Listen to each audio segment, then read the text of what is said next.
Lucas and Portia work together to save Drew, despite his recent actions.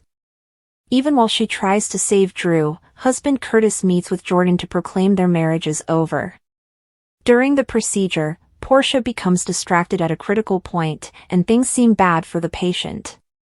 Drew dies, but is revived by Portia. Did Nina shoot Drew? When it becomes evident that Willow is a major suspect, Nina gives her daughter a bogus alibi. Willow quickly understands Nina provided both of them with an alibi, which, if proved as a lie, will reveal they are both suspects. Willow grows skeptical of her mother and wonders if she is the shooter. Kai and Trina erase evidence. Kai agrees with Trina that they should erase any evidence linking Portia and them to Drew. They set fire to the documents, only to be interrupted by Stella, who smelled smoke. They fabricate an excuse, and Anna invites Kai to meet her and answer a few questions. Stella, alone with Trina, suggests that Curtis attempted to kill Drew in order to protect the family. Where was Alexis? When Dante arrives and wants to discuss about an attempted murder, Ava and Christina freak out. But he's actually there to ask Alexis if she has an alibi for when Drew was shot. Being a lawyer, Alexis refuses to answer questions unless her own counsel is present. After Dante leaves, Alexis tells Ava and Christina that she spent the evening with their guest Rick and asks them to be her alibi. Martin meets with Lulu and tells her, in hushed tones, that he has a story that will elevate her to the position of Port Charles's leading investigative journalist. Martin feels that by arresting Drew, Lulu would help put an end to the Stella probe. They are interrupted by the news of Drew's shooting. Michael's got a secret. Tracy informs Brooke, Lynn and Michael that they must do all possible to keep Monica from learning of Drew's condition, since she is simply too delicate to survive it. When Brooke Lynn leaves, Michael's grandmother admits that she is fully aware that he, too, was at Drew's apartment this evening. Tracy goes on to urge that Michael obtain an alibi, saying that if he gets involved, Monica will be devastated. Michael, on the other hand, tries to find the woman he was conversing with at the pub in order to back up his purported alibi, but he doesn't go very far. According to General Hospital spoilers, Congressman Crooked was shot twice in the back in his own home. Someone does not like him very much. So, who performed the dirty deed with Drew Kane? As Anna Devane stated, the list is lengthy. Let us go deeper into this mystery to uncover the clues and determine who gets a finger pointed at them. Did Willow shoot Drew? Willow Tate has got to be toward the top of the suspect list. He completely screwed her over. Willow has snapped more times than we can count, most of them due to something Drew did. In the days preceding up to the crime, half of PC publicly stated their desire to kill Drew. Phew, Anna has a big job ahead of her. Willow was absent from GH for a period of time when Drew was killed, which added gasoline to the fire. However, soap operas tend to throw out a red herring in these instances, so we'll mark Willow's name on the list with a question mark. Did Willow pump Drew full of lead? In another diversion, Kai Taylor left his prints on a baseball bat, directing attention to him in the aftermath. He is innocent, but his presence in Drew's residence must be explained, which is a tricky scenario. Portia Robinson is also a suspect, but how can she divulge her alibi, sleeping with colleague Isaiah Gannon, without jeopardizing her life? Which gets us back to the original question, who went out in the pouring rain to see justice done? How about Nina Reeves or Michael Quartermain? Who shot Drew? Michael is unquestionably SUS because he returned home to the Q house soaked within the murder period window. There's also Stella Henry, Jen Sidwell, and his mini-me kid Marco Rios, as well as Curtis and Sonny Corinthos. We have a wacky theory, there were two shooters. There were two bullets, therefore why weren't there two shooters? Tell us your thoughts on this scenario, and who you think shot Drew. Make sure to stay up to date on everything happening at General Hospital right now.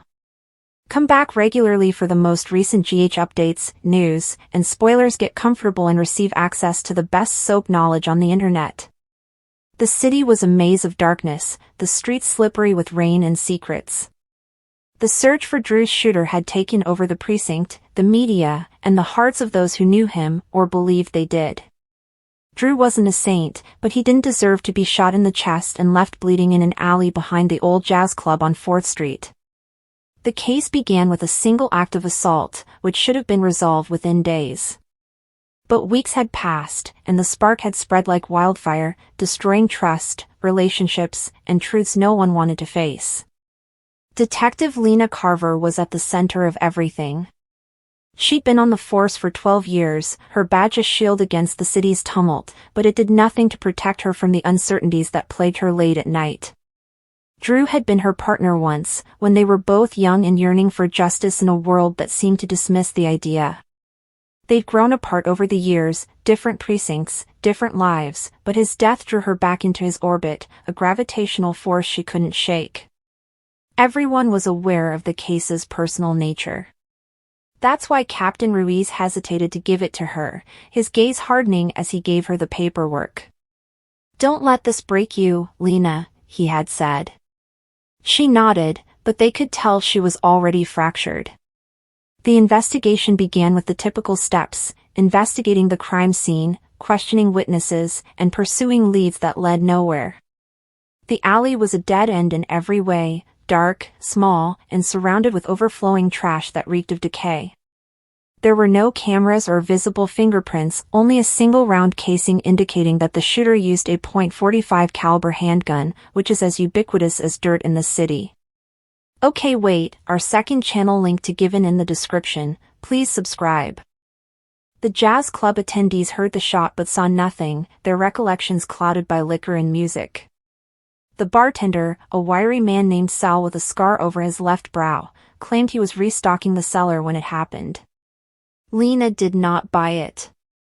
Sal's eyes wandered too quickly, his hands fiddling with a rag while he answered her queries. But he stuck to his tale, and without evidence, she was forced to let it go. For now. The first deception came from Drew's wife, Elise. She was a frail creature, with pale skin and shaky hands, sitting in their tight living room, surrounded by images of a past that now felt like a ghost story. Elise insisted Drew had been home the night before the shooting, that they had eaten dinner, watched a movie, and gone to bed. However, the coroner's report placed Drew's death time at 2:17 a.m., and his phone records showed a call to an unlisted number at 1:45 a.m., from a location far from their snug brownstone. Lena pushed her softly at first, then harder. "Where was he, Elise? Who did he meet?" Elise's tears flowed quickly, her voice shaking as she insisted she didn't know.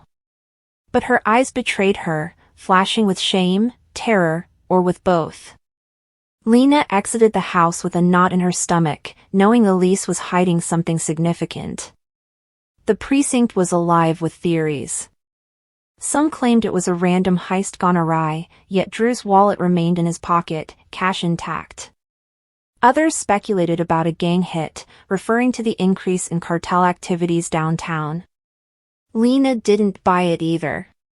Drew had worked in narcotics for years before being switched to white-collar crime 6 months ago. If this was a cartel job, it was sloppy, and cartels are not known for being messy. No, it was personal.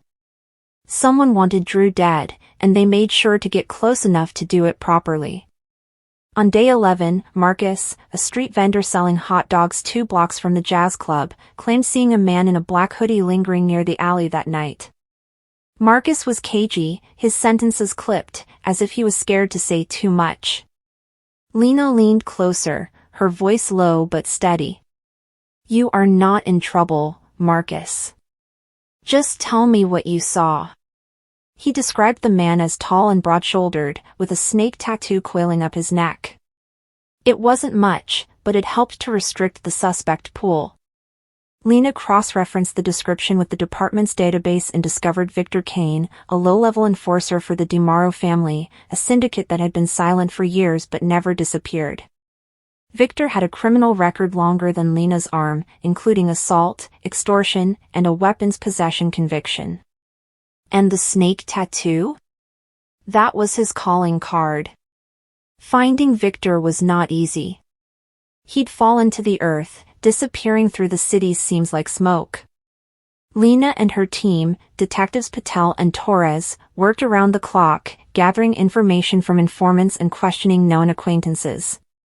Patel, a wiry man with a knack for patterns, went into Victor's finances and discovered a series of payments from a modest but consistent offshore account, routed through a shell business.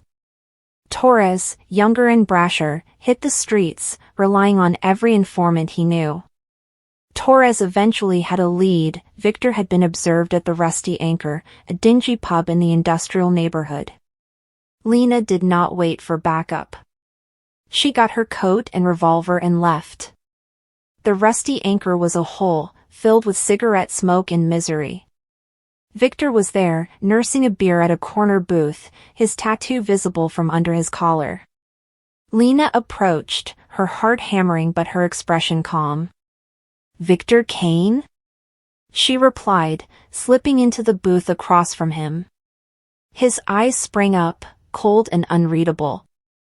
"Who is asking?" Lena showed her badge and kept her voice steady. "We need to talk about Drew Harper." Victor curled his lip but could not dispute it. Instead, he leaned back and tapped the table. "Don't know no Drew Harper," he muttered, but the lie was weak, and his eyes showed a glimmer of recognition. She pressed harder, setting out the evidence, the shell casing, the vendor's description, and the timing. Victor did not flinch, but his stillness spoke volumes. Lena knew she was near, but she also knew Victor wouldn't crack under pressure. He had gone through too many interrogations and knew how to play the game. She needed something concrete to anchor him to the alley. That is when Torres called. They discovered a burner phone in a garbage a block from the crime scene, wiped clean but with a single readable call log. It matched Drew's unlisted phone number. The call lasted 3 minutes, right before the shooting. Lena's instincts told her Victor was on the other end of the phone call, but proving it was another story. Back in the precinct, the case took a gloomy turn. Elise arrived unannounced, face pale, hands clutching a manila envelope. "I found this in Drew's things," she said, passing it to Lena. Inside were grainy images shot from a distance of Drew meeting with a man dressed in a suit outside a warehouse. The man was Anthony DiMauro, the leader of the DiMauro family. The pictures were taken a week before the shooting. Lena's thoughts raced.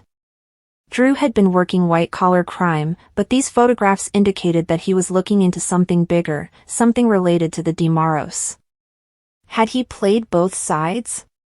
Was he dirty?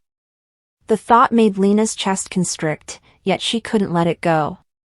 "Not yet." Elisa's words interrupted her thoughts. "There's more," she explained, her voice scarcely audible. She gave Lena a USB disk. "I found this as well. I did not look at it. I couldn't." Lena drove, her fingers brushing over Elisa's shaking ones. Returning to her workstation, she plugged it in, her heart sinking as the data loaded. There are dozens of audio recordings, each identified with the date and initials. Drew's quiet but anxious voice filled her headphones as she scheduled meetings, discussed money, and mentioned names: Victor Kane, Anthony DiMauro, and others she didn't recognize. Drew had not been dirty, she realized. He had been working covertly to develop a case against the DiMauros. But someone had found out. Somebody had betrayed him. The next falsehood came from Sal, the bartender. Lena returned to the jazz club, equipped with the CDs. She cornered him in the storage, the air thick with the odor of stale beer. "You lied to me, Sal," she added, playing a recording of Drew's voice discussing a meeting at the club. Sal's face crumpled, and his hands shook as he attempted to light a cigarette. "I didn't realize he'd be killed," he stuttered. "All I did was pass a message. They paid me to remain silent." Lena's jaw tightened. "Who paid you?" Sal hesitated, then murmured a name: Claire. Lena froze. Claire was Drew's sister, a lawyer with a good reputation and a strong loyalty to her brother. Why is she involved? Lena followed Claire down at her downtown workplace, which was a sleek high-rise. Claire was polished, her suit spotless, and her smile rehearsed. But when Lena mentioned the recordings, her smile faded. I don't know what you're talking about, Claire replied, but her tone was too sharp and defensive. Lena laid down the evidence, Sal's confession, the images, and the USB drive. Claire's calm broke, and her fists gripped the edge of her desk. I was protecting him, she finally admitted, her voice breaking. Drew got in over his head. The DeMaros realized he was a cop. I attempted to warn him and get him out, but he did not listen. I provided them the meeting time.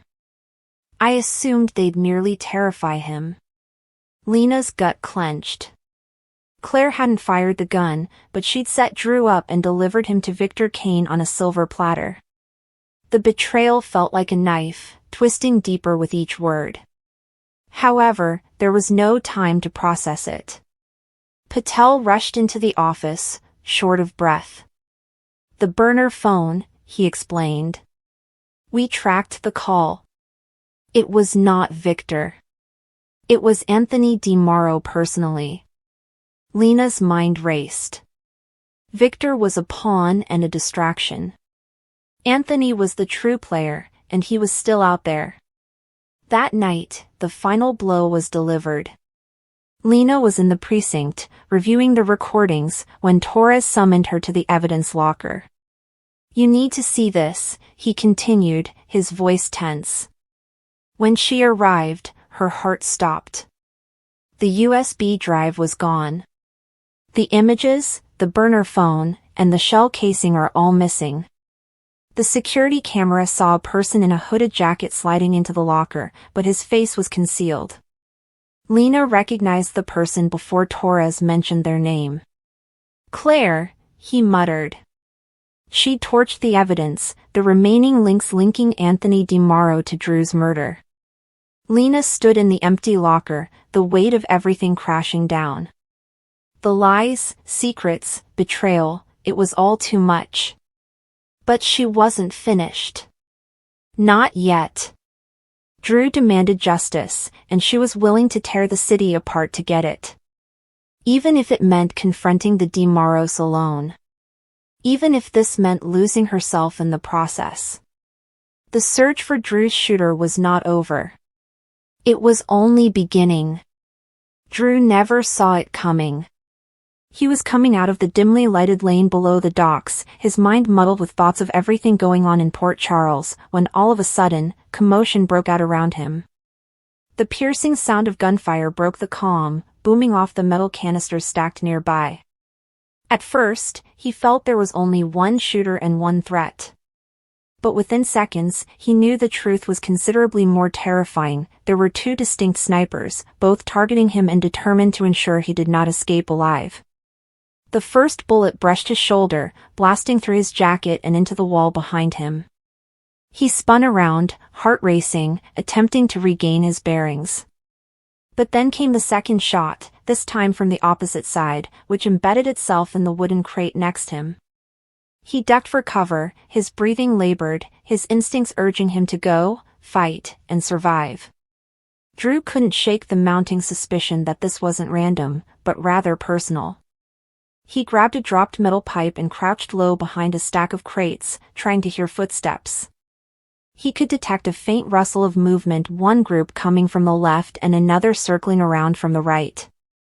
They worked together but kept their distance, covering both exits and trapping him like prey. Drew clenched his jaw, aware that his alternatives were limited. He had two options: stay hidden and wait for a miracle, or flee and risk being killed. He considered ringing for backup, but his phone had dropped out of his pocket following the first shot and skidded several feet away. Crawling toward it would leave him vulnerable. Every second felt heavier than the last, and the noises of the shooters approaching made his heart pound in his ears. Then, just as he regained his composure and looked around the corner, another shot rang out, slicing across his ribcage. He suppressed a yell, the burning pain shooting down his side, but he didn't have the luxury of collapsing. Drew gritted his teeth when he saw a short path between two cargo containers that led to the dock's edge. If he could make it there, he might be able to dive into the water and lose them, giving himself some time. He knelt lower, waiting for a brief gap in shooting before bolting.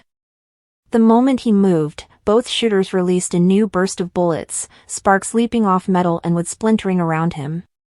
His lungs burned as he raced, each step heavier than the last one, but adrenaline kept him going. Then Drew's instincts shouted again, something was wrong. He dropped to the ground just as another bullet flew past his head. But this time, he discovered something shocking: the trajectory was not aimed at him. One shooter had just fired at another. For a brief period, he became confused. Two attackers. The same target. The same timing. But now they're turning against each other? That only meant one thing: someone had betrayed someone else. Drew squeezed himself flat against the cold concrete, forcing his breathing to remain calm as he listened to the turmoil unfold above him. Muffled shouting filled the air, furious words and accusations he couldn't quite understand, but it was plain these two were no longer pals. Drew took advantage of the confusion and crawled for his phone, eventually grabbing it hard. He attempted to call for assistance, but there was no signal thus deep between the cargo containers. Cursing under his breath, he pushed it back into his pocket and looked about. He found a rusting maintenance ladder that led to a platform above the docks. It was dangerous. If either gunman observed him climbing, he'd be a sitting duck, but remaining on the ground was suicide. He began to ascend, suffering with each tug, his damaged side wailing in protest. The metal creaked under his weight, but he pushed himself up until he reached the top. From the platform, he could see the chaos below more clearly. The two gunmen had lost sight of him and were now exchanging gunfire while diving behind crates and stacks of merchandise. That proved it: whoever sent them here did not expect this standoff. Drew's thoughts raced. Valentine was the only person he could think of with the resources to employ several assassins and the ruthlessness to pit them against one another. But this didn't make sense. Valentine was supposed to be on his side. Unless someone else was tugging the strings, someone higher up, controlling every player in this game without their knowledge. The platform rocked as another gunshot ricocheted off the railing near his hand, jolting Drew out of his reverie. He needed to move right now. He noticed a line of ropes and pulleys leading to a supply barge only a few feet away. It was unsafe, but it was the only way out. He took a deep breath before leaping, grasping the rope, and swinging across. When he landed on the barge, the impact shook his body and nearly threw him off his feet, but he managed to stay upright. Drew dropped low and crawled to the opposite side, staying out of sight. He could still hear the two gunmen exchanging fire, but he also noticed something new: approaching footsteps. Reinforcements. Whoever planned this didn't simply send two assassins, they dispatched backup to ensure the mission was completed. Drew knew he was no longer the hunter or even the target, he was in the midst of a full-fledged ambush. He went for his side, felt the warm slickness of blood soaking through his shirt, and realized he didn't have much time before passing out from pain. Every second mattered.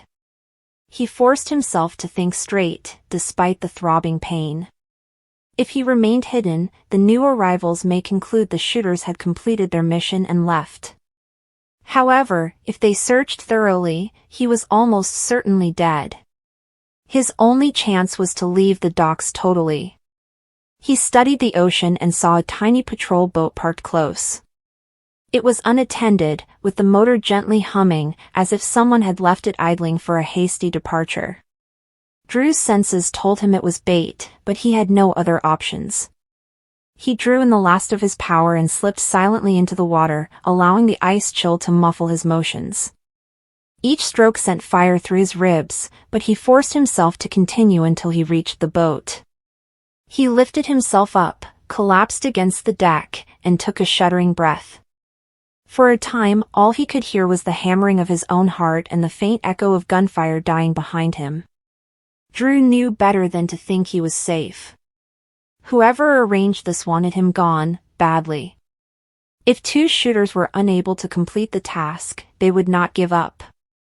Someone in Port Charles had just declared war, and Drew was right in the thick of it. He started the boat's engine, the low rumbling vibrating beneath his palms, then steered away from the docks. His mind raced as he approached open sea, each passing second bringing more questions than answers. Who employed two shooters at once? Who deceived whom? And why was he now in the middle of a lethal game that he didn't completely comprehend? Drew realized he couldn't trust anyone until he learned out who was pulling the strings. And as the dock lights faded into the distance, one thing became painfully clear: this was only the start. Because if tonight showed anything, it was that someone wanted him quiet, and the next time, they wouldn't miss. Drew's hands trembled as he held the patrol boat's steering wheel, his vision blurred slightly due to blood loss. The incision in his side was deeper than he had anticipated, and every movement sent waves of pain rushing through his body. But there was no time to rest or breathe. Whoever sent those gunmen was not about to stop. He knew that if he slowed for even a second, the next bullet would hit him. The night air was thick with tension, the scent of salt water mingling with the faint metallic flavor of blood. Drew pushed the throttle ahead, steering the boat away from the docks until the lights of Port Charles faded behind him. The only sounds were the breaking waves and the distant hum of the motor, but Drew's mind was racing, spinning into the unknown. Two shooters. Two ambushes. Two distinct angles. That was calculated, not random. Someone wanted him dead so badly that they dispatched two assassins without informing each other, knowing at least one would succeed. But why? Drew had been keeping a low profile, attempting to manage the chaos around Sonny, Nina, and Michael without drawing more attention to himself. But perhaps it wasn't enough.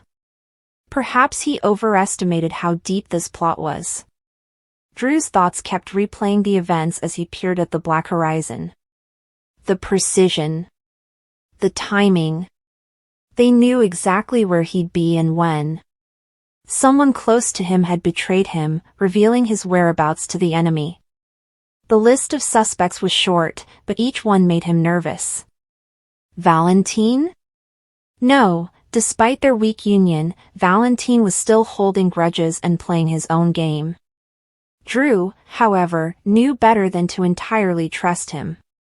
Then there were Austin's odd contacts with pikemen, a name that had been whispered around Port Charles like a storm forming just off the coast. Of course, there was Cyrus Renaud, unpredictable, cruel, and with more blood on his hands than anyone could count. The boat cut through the water, but Drew's vitality was dwindling quickly. He scanned the horizon for lights, hoping to find another port or safe house where he might hide and regroup. That was the moment his phone vibrated in his pocket. The signal was feeble but consistent now that he was out on broad sea. He took it with shaky hands and looked at the caller ID. Jason. Of course, Jason would realize something was wrong. He always did. Drew pondered for a half-second before responding. Where in the hell are you? Jason's voice was low and intense, a tone Drew had learned not to ignore. I got ambushed, Drew rasped, straining to maintain his voice. There are two shooters. They knew exactly where I would be. I barely made it out alive. There was a little stillness on the other end, and Drew could almost hear Jason absorbing the information and calculating his next move. You need to get off the water, Jason finally stated. Move toward the north docks. I will meet you there. But listen to me carefully, don't trust anyone until we find out who set this up. Drew tightened his grip on the wheel, the weight of Jason's admonition setting in. He did not need to be told twice. If two assassins were already after him, it was impossible to know who else had been compromised. Jason. Drew paused. This was not at random. Someone planned this. Someone close. Jason's voice was like steel. I understand. That's why we don't say anything to anyone, not Sunny, Valentine, or Michael, until we know who we're dealing with. Drew gulped hard and nodded, despite Jason's inability to see him. By the time he arrived at the North Docks, his strength had virtually vanished. The boat slapped against the wooden planks as he fought to tie it off, his vision blurred due to blood loss. Jason was already present, standing in the shadows with his customary silent intensity. Drew staggered into the dock, and Jason caught him before he collapsed. You're bleeding out, Jason said, guiding him to a black SUV parked nearby. We need to get you patched up, now. Drew gritted his teeth against the pain and forced the words out. Have you found out anything? Who mailed them? Jason's jaw stiffened. Not yet. But I spoke to Spinelli. He tracked down one of the weapons used tonight, which was linked to an illegal pikeman shipment. That is not an accident, Drew. Someone's luring pikemen into Port Charles, and they're using you as bait. Drew's stomach plummeted. Pikemen. He assumed they were involved, but having it verified made his blood run cold. If pikemen wanted him gone, it implied the situation wasn't just about him. This was about power, control, and money on a much larger scale than they'd ever dealt with previously. As Jason drove them away from the docks, only Drew's strained breathing disturbed the silence. Jason finally glanced over. We need to assume whoever ordered this has people inside Port Charles, he continued with no apology. Police, physicians, and possibly even individuals close to Sunny. Drew nodded, but his mind was already racing. 2 shooters, pikeman ties, and probable moles in the city. If Jason was correct, and he usually is, then this was more than just a hit. This was a warning. But why target him rather than Sunny? Maybe Drew wasn't the goal. He was the leverage. The SUV approached an isolated safe house just beyond the city boundaries, one of Jason's secret hideouts where no one would think to investigate. Inside, Jason promptly dressed Drew's wound and gave him a glass of water.